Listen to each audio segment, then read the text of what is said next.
Donc, on a lu 2 études, on a fait une grosse vidéo de Léo de Philogine. On va lire encore 3 articles si ça vous dit. On va lire encore 3 articles. On va juste lire les résumés. Alors, l'étude s'appelle « Beauté du visage, beauté faciale et revenus au cours de la vie ». C'est une étude de cohorte. Attrait du visage et revenus au cours de la vie, résultat d'une étude de cohorte. Nous utilisons des données longitudinales pour documenter une corrélation positive statistiquement significative entre la beauté faciale des diplômés du secondaire de sexe masculin et leurs revenus ultérieurs sur le marché du travail. Il n'existe que de faibles liens entre l'attractivité faciale et les mesures directes des compétences cognitives, et aucun lien entre l'attractivité faciale et la mortalité. Même après avoir pris en compte un grand ensemble de caractéristiques, notamment le QI, les activités au lycée, des mesures indirectes de la confiance et de la personnalité. Le contexte familial et d'autres caractéristiques des répondants dans un modèle empirique des revenus, la prime d'attractivité est présente chez les répondants âgés de 35 à 55 ans. Nos résultats sont cohérents avec le fait que l'attractivité est une caractéristique durable et positive du marché du travail. Ils ont essayé de mesurer et hiérarchiser la beauté du visage chez des étudiants du secondaire et ils ont relevé quelques années plus tard leur revenu à 35-55 ans. Et donc ça dit quoi? Il y a une corrélation positive entre la beauté du visage au lycée et les revenus plus tard à 35-55 ans. Être beau vous donne certainement plus d'opportunités professionnelles, facilite votre formation peut-être, on dirait. Une corrélation positive entre beauté et revenus. Allez, on passe à l'article suivant, une seconde. Stature et statut, la taille, les compétences et les conséquences sur le marché du travail. Stature et statut, taille, compétences et conséquences sur le marché du travail. Il est reconnu depuis longtemps que les adultes de grande taille occupent des emplois de statut supérieur et gagnent en moyenne plus que les autres travailleurs. Un grand nombre d'hypothèses ont été avancées pour expliquer le lien entre taille et revenus.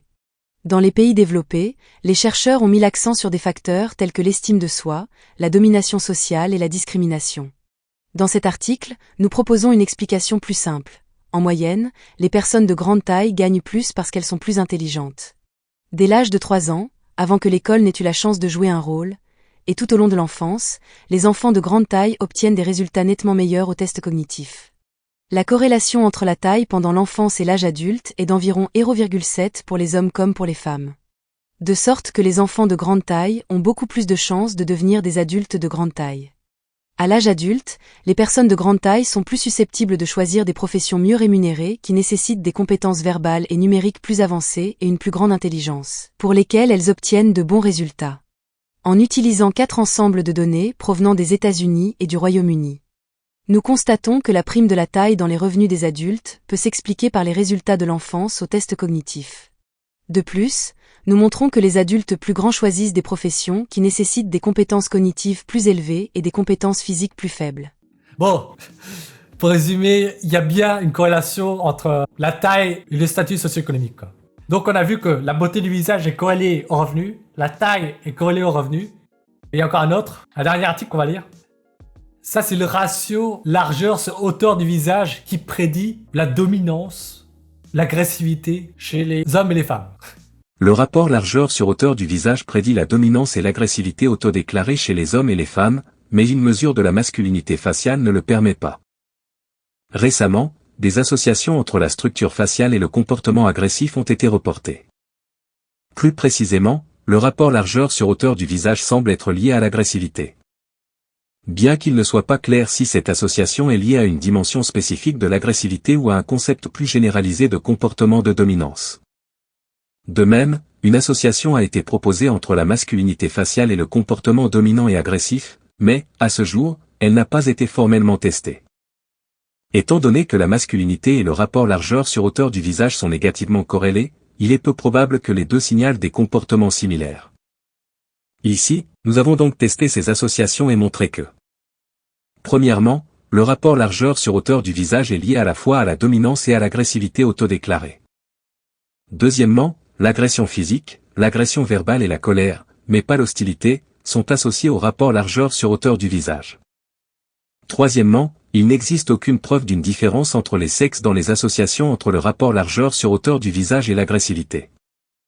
Et quatrièmement, l'indice de masculinité faciale ne prédit pas la dominance ou l'agressivité.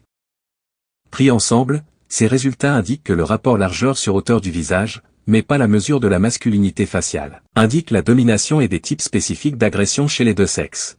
Ça ne m'étonne pas, c'est comme j'ai dit, il y a des gènes qui peuvent coder pour plusieurs choses en même temps, des traits de personnalité, pour des niveaux d'hormones et aussi pour des reliefs du visage, quoi. Il y a des maladies, des pathologies pluriviscérales qui affectent plusieurs tissus du corps. C'est comme vous avez un gène qui fait que vous avez la mucoviscidose et vous avez plein d'organes qui sont défaillants, quoi. Un chromosome, par exemple la trisomie 21, et vous avez un cœur qui diffère de la normale, vous avez un visage qui diffère de la normale, vous avez une taille qui diffère de la normale, vous avez le cerveau qui diffère de la normale. Je parle des trisomiques 21, vous voyez. Il y a souvent des séquences du génome qui ont des conséquences sur plusieurs organes, plusieurs tissus du corps humain. Je crois qu'il y a des études, en moyenne, les grands patrons ont des visages souvent très compacts comparativement à leurs subordonnés. Rapport de largeur sur hauteur du visage est une mesure de la largeur du visage d'une personne par rapport à sa hauteur. La recherche a montré qu'un rapport plus élevé est associé à divers traits physiques et comportementaux, tels que la testostérone chez les adolescents, agression, attractivité pour les femmes. Cause de mort violente. Chez les patrons, le succès est mesuré par la performance organisationnelle et financière, et le succès dans le sport. Alors que la plupart des études ont trouvé une certaine corrélation, d'autres études ont trouvé peu de corrélation. Les mesures ont également été utilisées dans des études de primates avec des résultats similaires. Intelligence et attrait physique. Cette brève note de recherche vise à estimer l'ampleur de l'association entre l'intelligence générale et l'attrait physique à partir d'échantillons représentatifs à l'échelle nationale de 2 pays. Au Royaume-Uni, les enfants attirants sont plus intelligents de 12,4 points de QI, R égale 0,381, alors qu'aux États-Unis, la corrélation entre l'intelligence et l'attrait physique est un peu plus faible, R égale 0,126. L'association entre l'intelligence et l'attrait physique est plus forte chez les hommes que chez les femmes dans les 2 pays. L'association reste significative malgré un grand nombre de variables de contrôle pour la classe sociale, la taille du corps et la santé. Un visage que seul un investisseur pourrait aimer. La structure faciale des PDG prédit la performance financière de leur entreprise. Les chercheurs ont émis l'hypothèse que les traits personnels innés sont liés à la réussite du leadership. Bien que les liens entre les caractéristiques psychologiques et la réussite du leadership soient bien établis. La recherche n'a pas encore identifié de traits physiques objectifs des dirigeants qui prédisent la performance organisationnelle.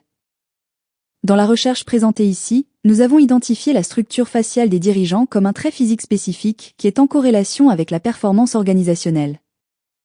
Plus précisément, nous avons constaté que les entreprises dont les PDG masculins ont des visages plus larges, par rapport à la taille du visage, obtiennent de meilleures performances financières.